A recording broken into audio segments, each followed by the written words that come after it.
మనందరికీ ఆగస్టు 15 అంటే ఏంటో తెలుసు. ఇండియాకి ఇండిపెండెన్స్ వచ్చిన రోజు. కానీ అసలు ఆగస్టు 15ని ఎందుకు ఎంచుకున్నారు? ఆ రోజు అసలు ఏం జరిగింది? స్వతంత్రం వచ్చిన వెంటనే మన దేశం అసలు ఎలా ఉంది? ఇలాంటి కొన్ని ఆసక్తికరమైన విషయాలు నాకు తెలిసినప్పుడు చాలా ఆశ్చర్యం అనిపించింది. అవే విషయాలను ఈరోజు వీడియోలో మీతో షేర్ చేసుకుంటాను. మొదటగా నాకు వచ్చిన డౌట్ కూడా అదే. ఆగస్టు 15ని ఎందుకు? ఇంకేదైనా తేదీని ఎందుకు ఎంచుకోలేదు? 1947లో బ్రిటిష్ ప్రభుత్వం భారతదేశానికి అధికారాన్ని అప్పగించాలని నిర్ణయించింది. అప్పటికి British viceroy Lord Mountbatten August 15, 1947లో అధికార బదిలీ చేయాలని నిర్ణయించారు. దీనికి ఒక ఆసక్తికరమైన కారణం కూడా ఉంది.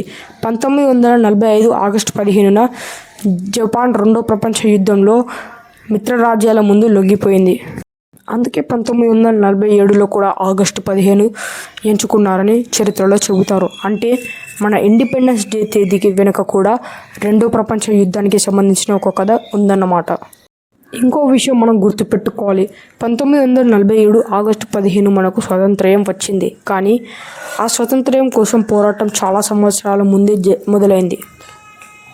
తర్వాత మహాత్మా గాంధీ నాయకత్వంలో సహాయ నిరాకరణ ఉద్యమం, ఉప్పు సత్యాగ్రహం, క్విట్ ఇండియా ఉద్యమం లాంటి ఎన్నో పోరాటాలు జరిగాయి.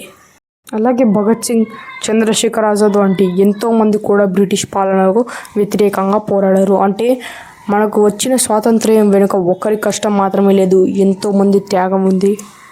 మన దేశం నిజంగా స్వతంత్రమైన సమయం 1947 ఆగస్టు 15 అర్ధరాత్రి. ఆ సమయంలో భారత రాజ్యాంగం సభ సమావేశమైంది. జవహర్లాల్ నెహ్రూ కూడా చారిత్రాత్మక ప్రసంగం చేశారు. ఆ రాత్రి తర్వాత భారతదేశం బ్రిటిష్ పాలన నుంచి స్వతంత్ర దేశంగా మారింది. ఒక్కసారి ఊహించండి, ఎన్నో సంవత్సరాలుగా బ్రిటిష్ పాలనలో ఉన్న దేశం ఒక్క రాత్రిలో ఒక కొత్త అధ్యాయాన్ని ప్రారంభించింది. ఇది కొంచెం బాధాకరమైన విషయం.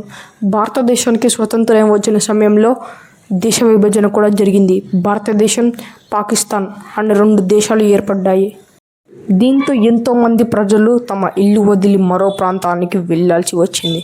చాలా కుటుంబాలు విడిపోయాయి. విభజన సమయంలో జరిగిన హింసల్లో ఎంతోమంది ప్రాణాలు కోల్పోయారు.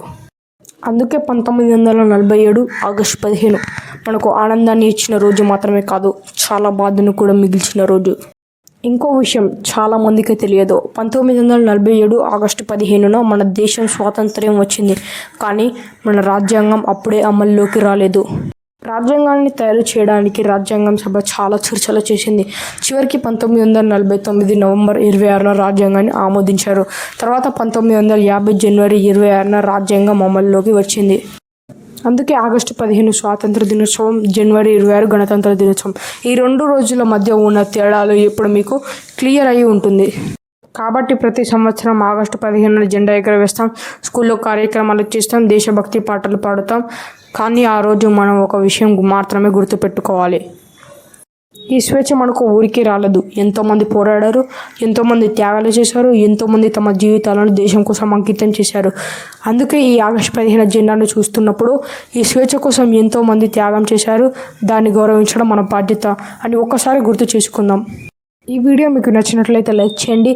ఇలాంటి ఆసక్తికరమైన ఫ్యాక్ట్స్ కోసం మా ఛానల్ని సబ్స్క్రైబ్ చేసుకోండి. జై హింద్.